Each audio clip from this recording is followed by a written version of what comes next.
I am going to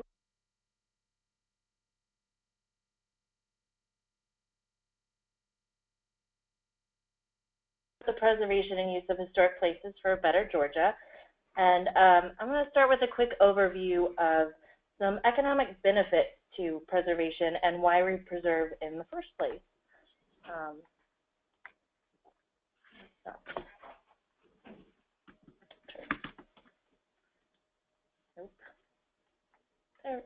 There we go.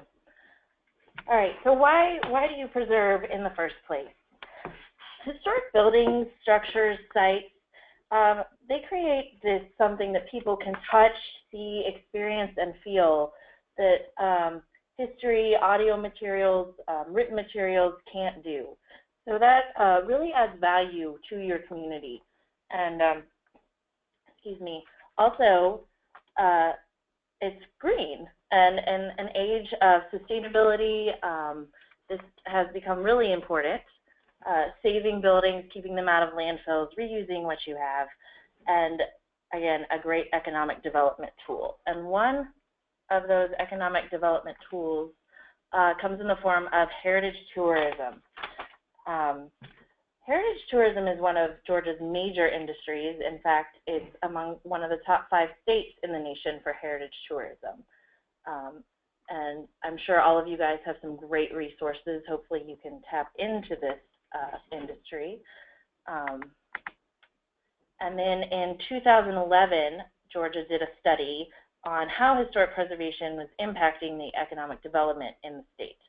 And in this study, they found that in the first decade of the century, owners invested $560 million in the rehabilitation of over 700 historic buildings using the tax incentives. And during this past few years, 2011 to 2015, you can see the numbers are going up. So the economy is coming back. We're investing a lot more, and a lot more buildings in Georgia are being used, which is great. Something that historic preservation also does associated with economic development is create jobs. No? Down? Is it not going? No. Sorry. That's okay, y'all. We're having a little bit of a technical issue here. There we go. There we go. So as you can see, there are lots of jobs, lots of income from historic preservation projects. And this also a result of this economic benefit study, which we do have copies of if you guys would like to view. The same person that did the Georgia Economic Benefit Study did one for the National Park Service as well, and found that for every $1 of tax credits given, $4 of private investment goes into your state. So that's a really good return on investment. For every $1 million spent, 16 jobs are created. Also a really good return on investment for the tax credits. A little more facts about Georgia in particular. In this National Park Service or National Trust study, they looked at 2 projects in Georgia, Ponce City Market and a building in Macon. And these are the statistics specific to Georgia, they're very good. And just to touch on Main Street a little bit, over 2,000 communities investing a lot of money, and these are not just tax credit projects, just projects overall. And in Main Street in Georgia, we are investing $6.5 billion in our downtowns, again, not just tax credit projects, but every day in Georgia, 1 new building is rehabbed, 1 new business is open, and 7 jobs are created as a result of historic preservation. And as far as some more numbers, 563 buildings rehabbed in 2015. That's a lot. Again, the economy is coming up, new businesses being created, new housing being created, and lots of jobs. So I'm going to jump into the actual tax credit programs now. It's a little bit technical, so hopefully you can stay with me. And again, we are happy to answer any questions at HPD. If some of the detailed stuff is specific to each project. So please call us and ask us. But these are our 3 tax credit programs we have in Georgia. There's a federal rehabilitation tax credit that we help administer. We have a Georgia income tax credit and a Georgia preferential property tax assessment. And in the federal rehab credit is 20% of your eligible rehabilitation costs for an income-producing project. What eligible rehabilitation costs means, we also call those qualified rehabilitation expenditures, or QREs, if you see that somewhere. These are the costs associated with the historic part of the building. So anything within the 4 walls, stuff like paint, a new roof. It can also include architectural fees or permitting fees. It does not include things like new additions or site work. It does include mechanical systems. So, you know, usually it's a substantial part of the total cost of your project. There's also a 10% credit that is available for buildings built before 1936 that are considered non-contributing to a National Register district. This credit is not used very often, so I'm not going to touch on it very much, but if you do have questions about it, please contact our office. And then next we have the Georgia income tax credit, which is 25% of those same eligible rehabilitation costs. So if you combine this with the federal credit, you can get up to 45% back in tax credits, which is a lot of your project costs. For the Georgia credit, we have 4 categories. The $100,000 cap is for primary residences. So you're going to reach this cap when you're spending about $400,000 on a house. The $300,000 cap is for projects that are not applying under the new bill that we just had passed last year. $300,000 cap is if your project is spending about $1.2 million. If you would like to apply to receive more credits than that, it's a little bit different process. Again, happy to go over that, but a lot of our projects fall in this range of small, medium, slightly larger projects, especially in the Main Street program. And then the $5 to $10 million cap are new categories for this year. They require an additional application process to the Department of Revenue, and they are capped annually at $25 million. So far, we found out that 2017 and 2018, the cap has been reached. So there's a lot of interest in these programs. This does sunset in 2021. However, we're hoping it will continue after that.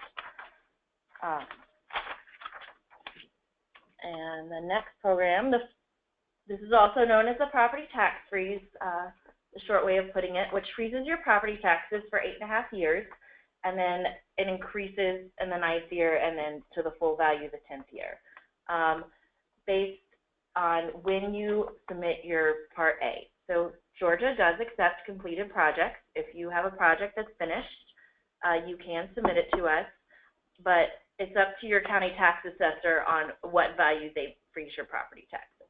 This program also has a very strict 2-year timeline, whereas the other ones are a little more flexible.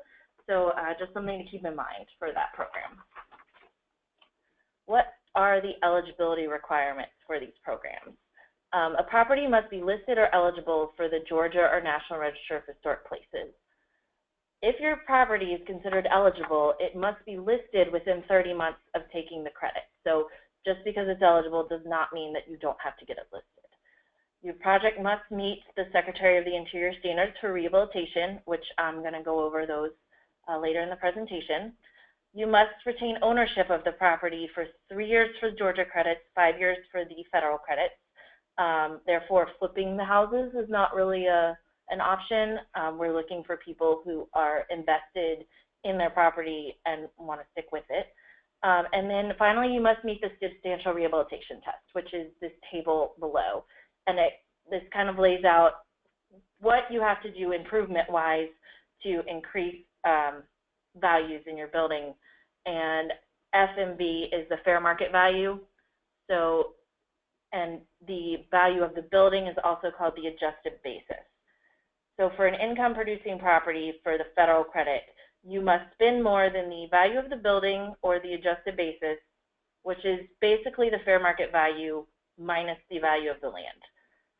Again, those numbers are on the tax assessor's website, pretty easy to find. You can talk to a tax accountant about this too, which we recommend. So I'm going to talk a little bit about the application, hopefully to make it a little less intimidating. It is long, but it's not terribly complicated. So when you're applying, if you are doing both the federal and the state programs, the applications are asking for the same information. They're just on our own forms. So the Part 1 and 2 for the federal is the same thing as the Part A for the state, and the Part 3 for the federal is the same thing as the Part B for the state. When you submit these applications, they are going to take at least 30 days to review at the state and the federal level. So very important to plan this review into your timing of your project. One of the biggest issues we have with people applying is they need their decisions back quickly, and our program is not designed to have a quick turnaround. We do early coordination, which I think a lot of people are not aware of. If you have a specific issue that you want to talk about a building, say you want to add an atrium to a building that never had one, we can discuss it and say this might work if we adjust this, or this is absolutely not going to work in this building. You need to go back to the drawing board. And at that point, you can decide, do I want to pursue the tax credits or do I want an atrium in my building? And so take advantage of that if you can. The Park Service also does this early coordination, and we help facilitate that. Also, both the Park Service and the state have application fees, and they must be paid before your project is reviewed. So this is one of the pages in our application. Some things to look out for. Your listing status, one of the first questions, you're listing the historic district. If you don't know, call us and ask. We'll help you figure it out.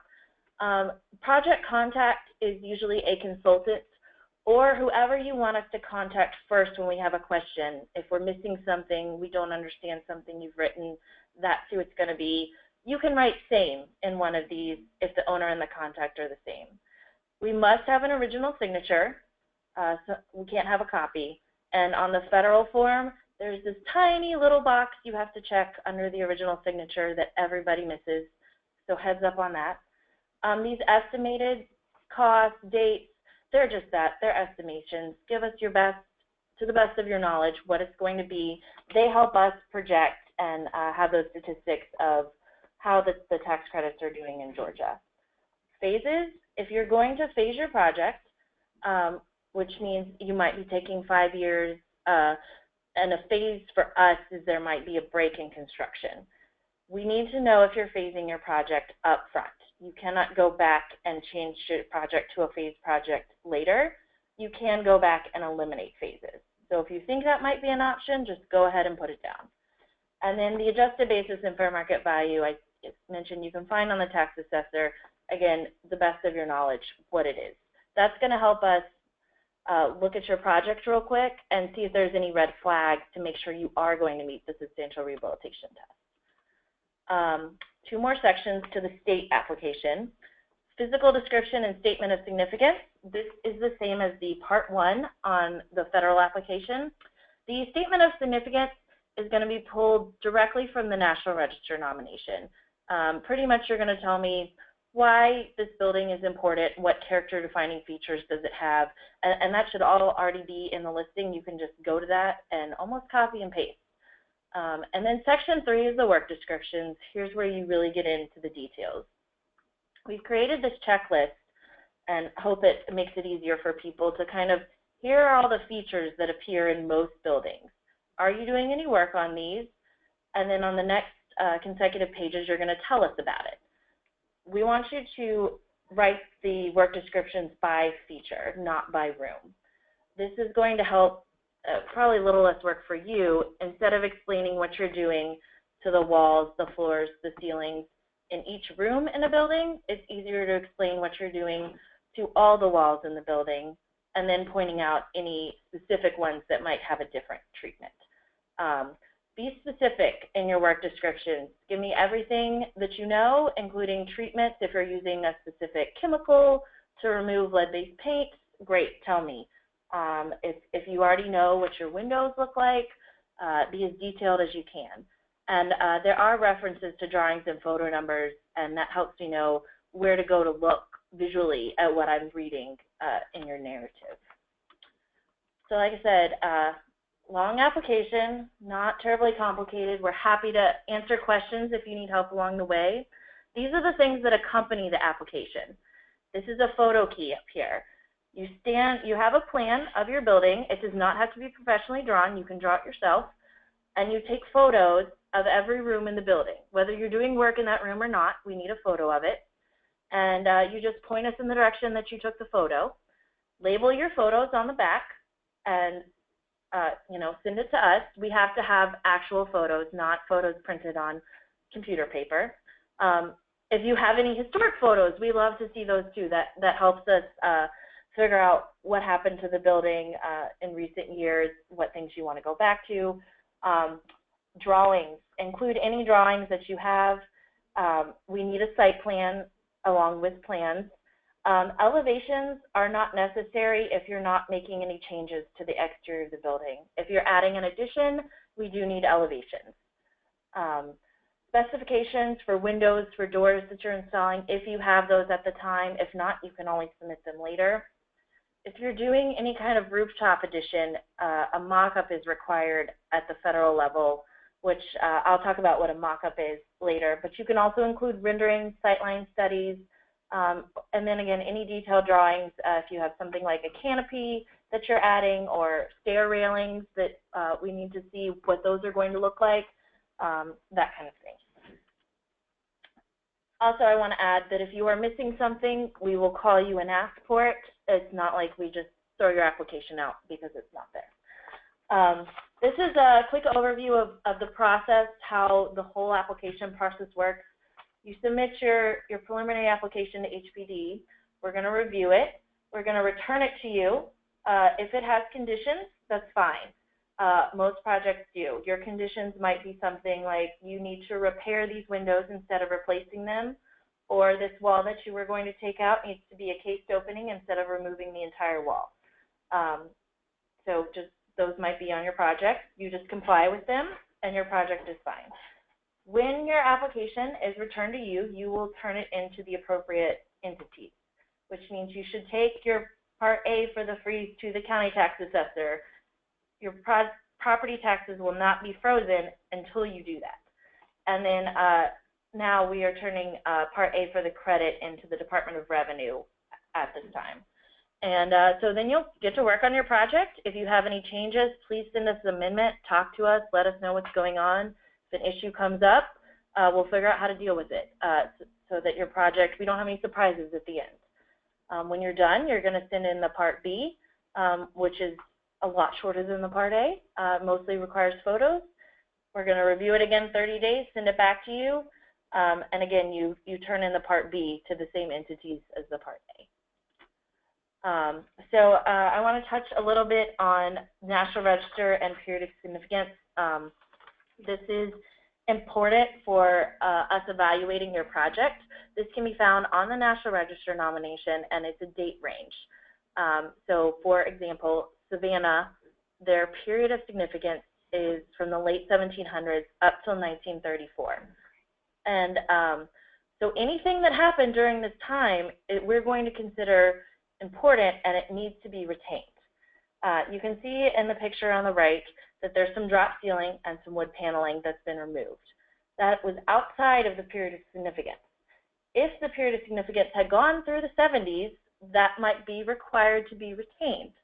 So just before you start planning your project, if you know these date ranges, that's going to really help you plan what you can alter in certain areas versus what you can't.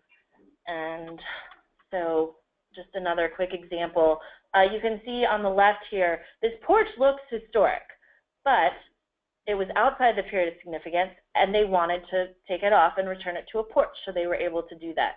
I do want to mention, if it's there and you don't want to do anything to it, that's fine. They did have the option to leave what is there. The theater has a non-historic storefront put in it outside the period of significance. They had some historic photos. They were able to go back and match the historic configuration and put that storefront back in for the theater. Okay, so these are the standards. I'm not going to read every one, kind of go over general what they are. In general, you want to keep the historic character of the building. This involves historic fabric, circulation patterns, primary spaces, sequence of spaces. You want to avoid adding conjectural features. Just because you think a building should have something doesn't mean that it did have something. So, you know, we like documentation to see, yes, this had this extensive crown molding, or we just assume it had crown molding. Maybe it wasn't as big as the house next door. I talked about period of significance, those changes that have acquired significance during that period, those need to be retained. Repair rather than replacement is a big one. If you need to replace something, we want documentation that it needs to be replaced, not just it's rotted, we need to take it out. Chemical treatments should be avoided that damage historic fabric. Archaeology should be protected, and then new construction should be appropriate for the building. I'll talk a little bit about that. So I'm going to go over a few common issues that we see when people submit projects, and these come up all the time. So some things to watch out for.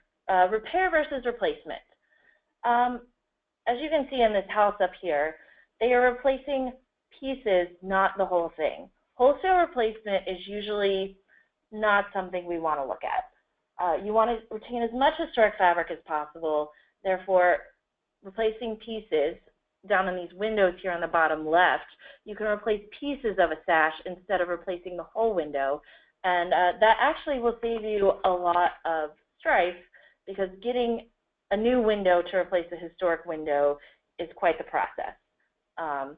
In this hallway, you can see the ceiling has caved in. There's a lot of replacement to be done.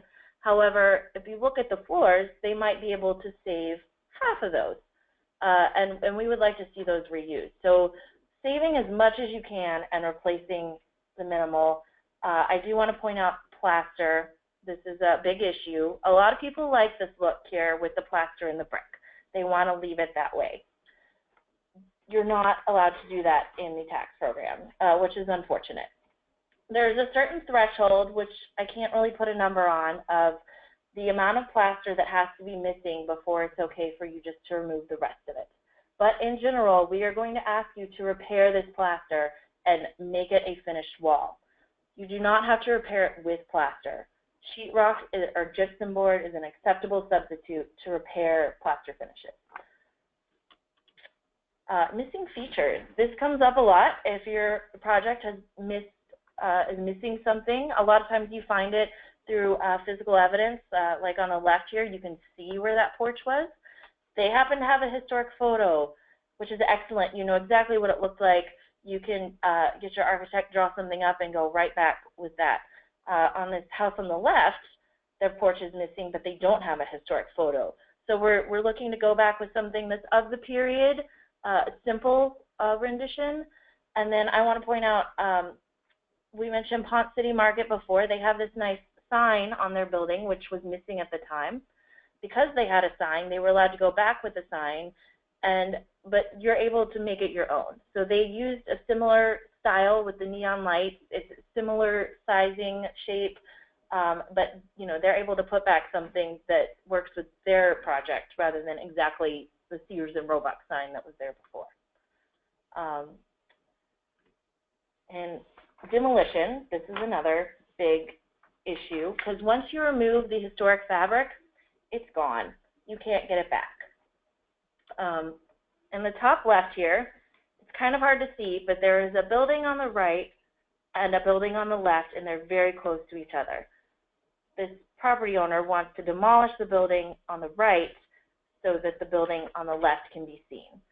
Demolishing a historic building to benefit another historic building project does not meet the standards. You can't tear down one building to make another project work. Another issue, removing plaster to insulate a building. That is not an acceptable reason to remove plaster. I also want to comment that you are not responsible for what a previous owner has done. So if you get a house that looks like this, we're not going to hold you responsible for that, but you are going to have to put back sheetrock.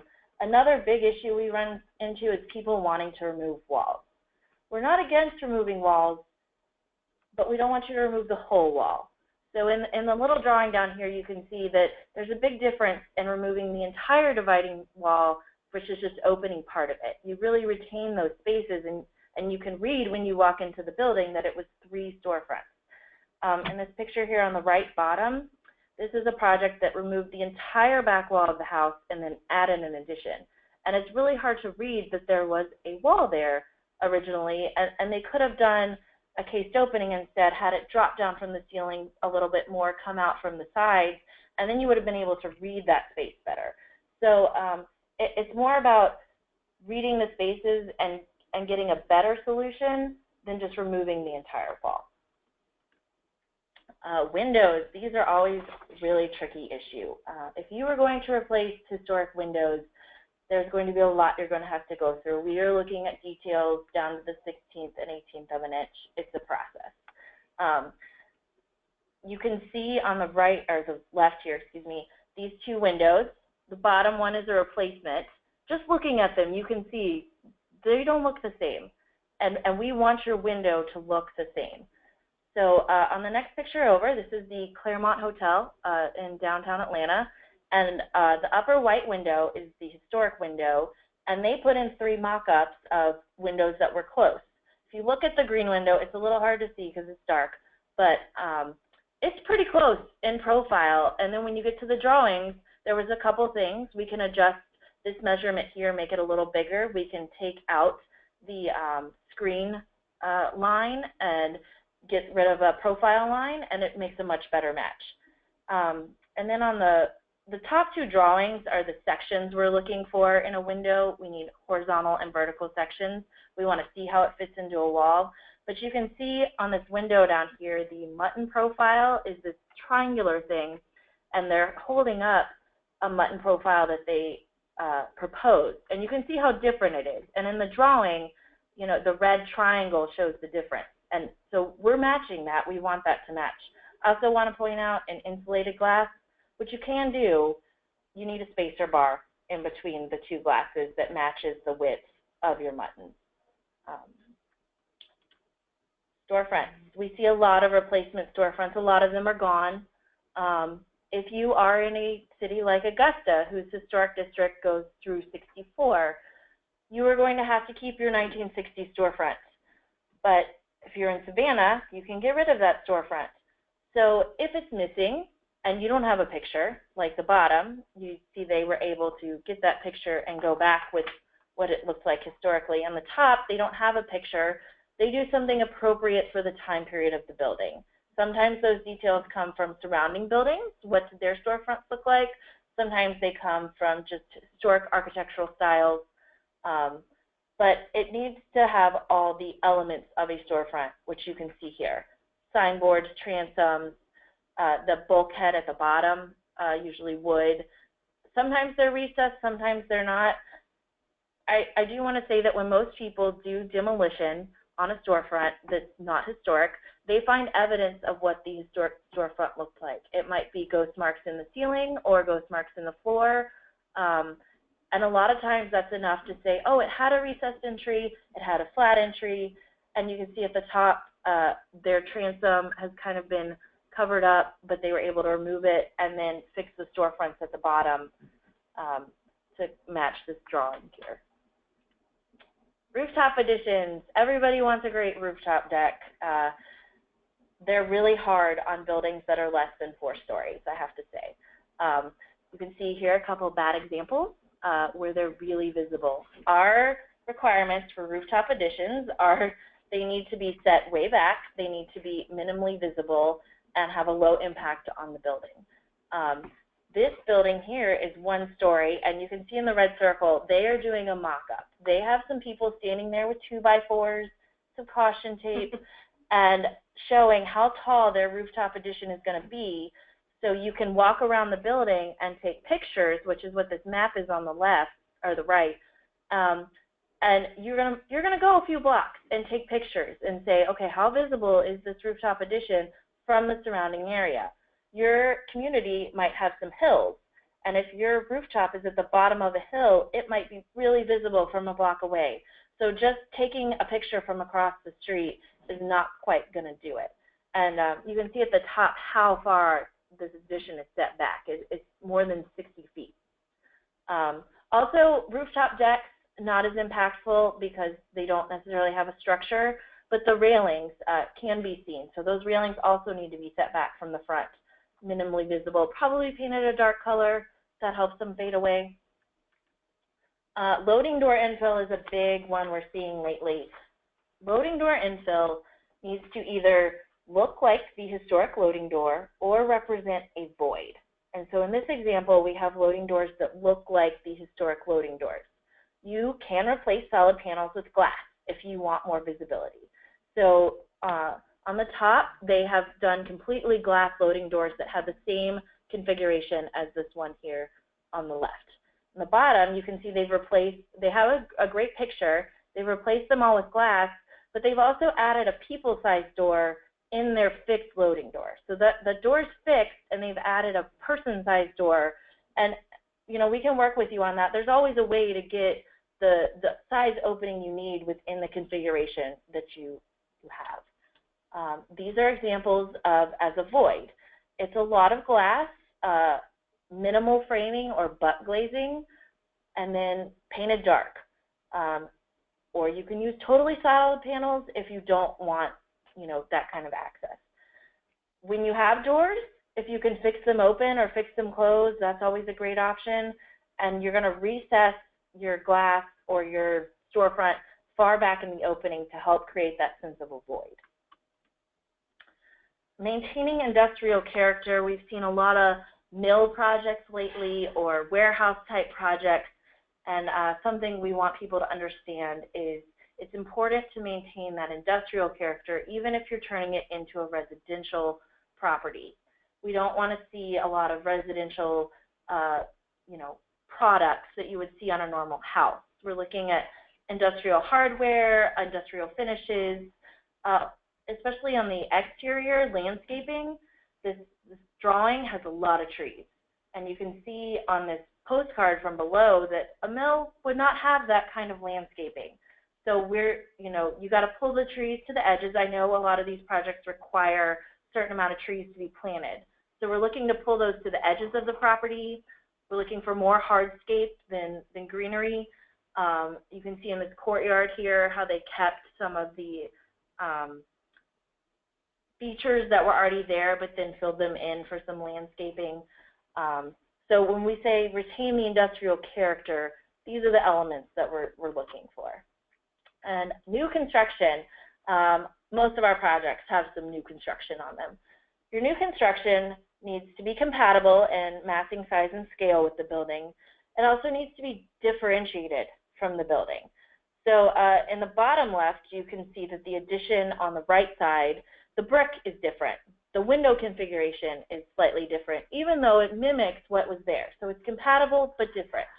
And the top left, the addition is on the back, the part with the windows infilled, but they have matched exactly the details on the left. So that is not an addition that meets the standards, because if somebody off the street walked up, they would not be able to tell that that was a new addition. And that's what we're looking for. We want somebody to be able to walk up and be able to tell, just by looking at it, that, oh, this was added later. On the right there, if you look at the eaves, they've changed the brackets a little bit. They've changed the windows. They're single or 1/1. And they have that inset, too, to help delineate this is the new part. Also, additions, we highly recommend hardy plank, which is not usually an acceptable material, but even changing up the material, changing up the size of something, that helps differentiate those things.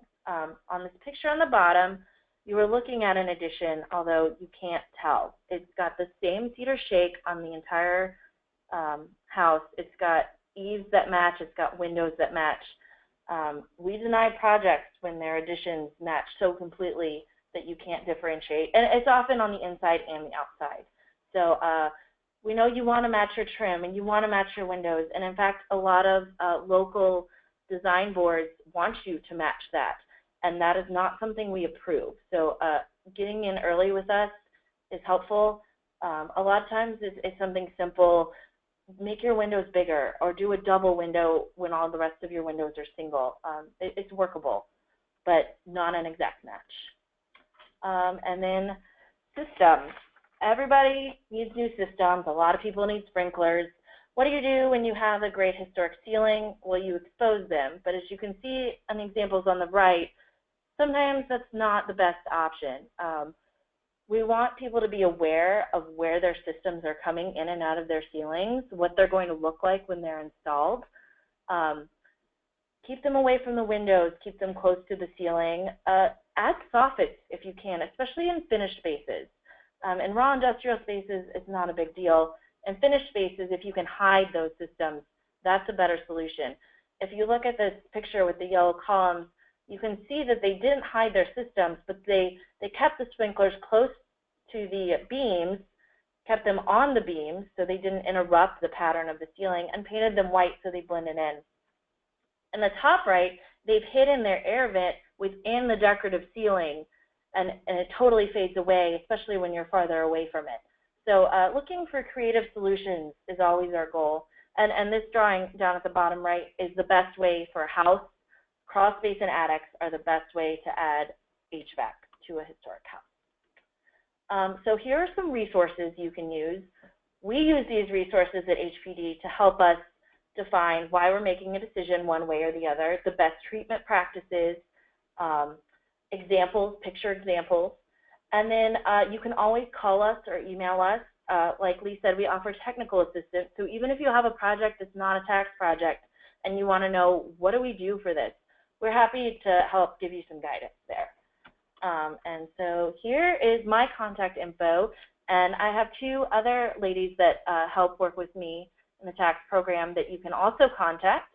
And then Pamela Gaucher is our contact at the Department of Revenue, who will answer all your technical tax questions that we cannot answer at HPD. She gets back to you by email pretty quickly, so don't feel intimidated to contact her.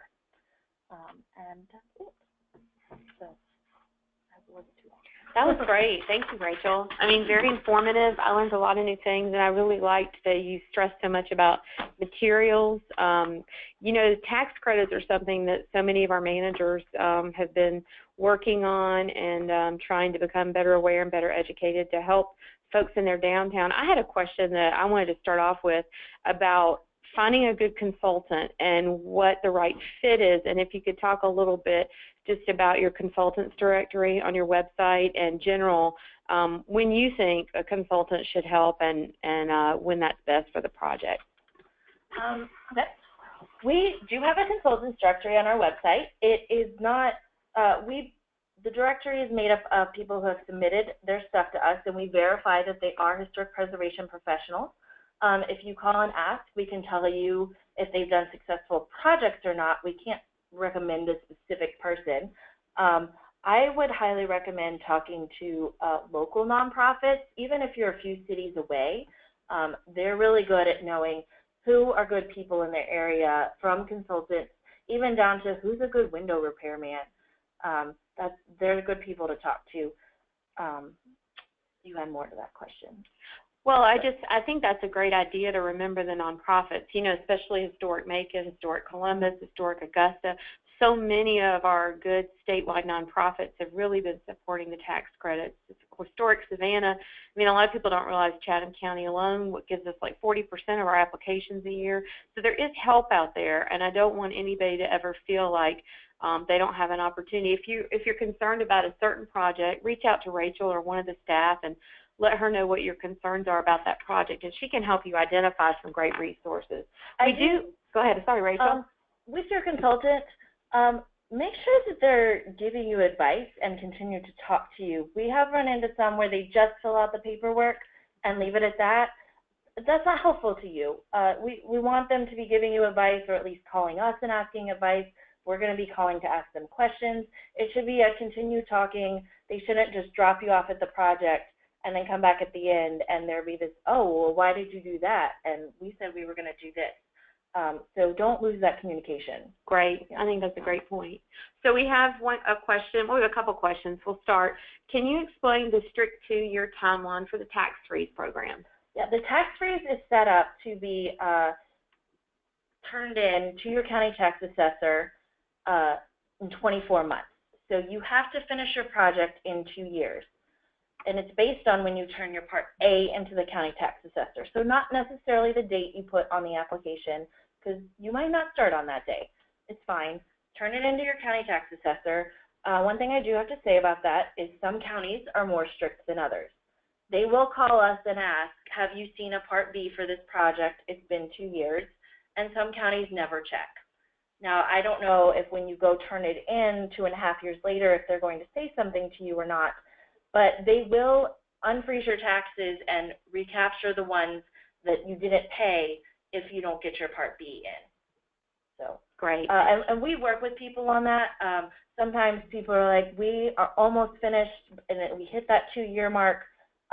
We do an early certification for the tax freeze, depending on how complete your project is.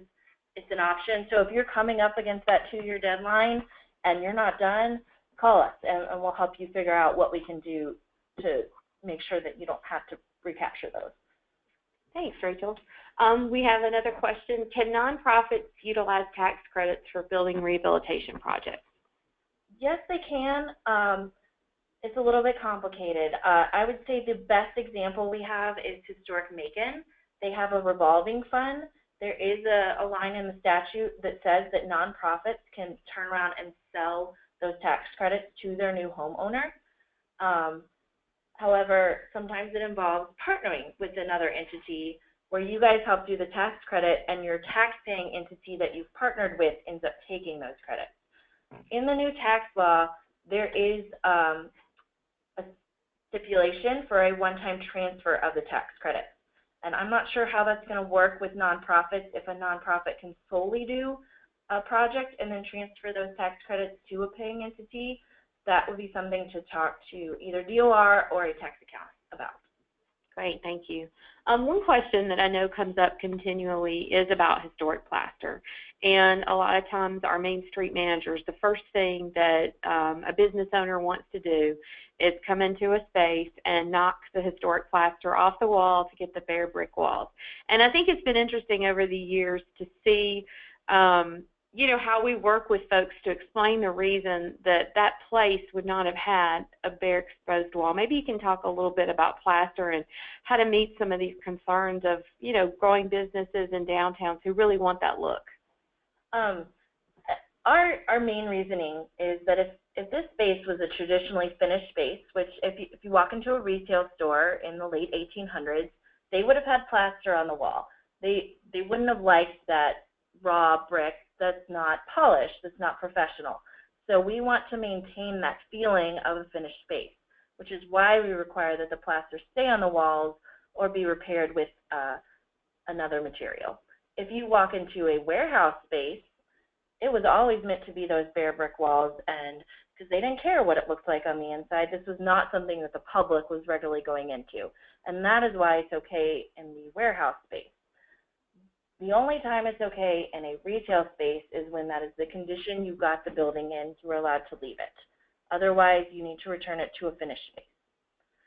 Same thing applies when people take the plaster off the lath and they want to leave the lath or leave exposed ceilings. If plaster is coming off your ceiling, you want to take it all down and leave your exposed ceiling. Well, that ceiling would be traditionally finished, so that's not an acceptable solution. Thank you. You know, one thing that's really concerned me about that over the years is so many of the managers have come to me and out of frustration. One thing that I always remind them of is, you know, these credits are not mandatory. It's a choice. It's a tool for a business owner to do this. It's not something, they're getting something that the rest of us are not getting. They're getting an incentive and a return that you and I as taxpayers are not getting. So I try to stress that when people relay this frustration. You know, a historic feed store had bare walls. A historic hardware store had bare walls. a dress shop in a downtown in a small Georgia rural town would have never had rural, bare walls. So we have to really think about preservation as part of this and, kind of separate ourselves just for a minute from the economic and remember that we do have to make certain concessions, and we have to remember that this is a voluntary program. I think that, that's about it. We don't have any other questions unless anybody has anything dying they want to type in. But, I really want to thank you. I learned a lot during the presentation about some things that I wasn't aware of, and, I really appreciate it. I think the thing that was really nice about your presentation is it really focused on rehab issues, and it kind of gave us kind of a broad look at how to replace in kind, how to be more considerate of historic materials, and we really, really appreciate you being with us today. So that concludes our webinar for today. Of course, we'll have it up on our YouTube channel, and we hope that Rachel will share this with her colleagues at HPD, and we're really looking forward to our next webinar in November. Of course, you can find out about all our webinars on our training calendar at georgiamainstreet.com, and again, thanks to Rachel Rice. Thank you. Have a great day, everybody.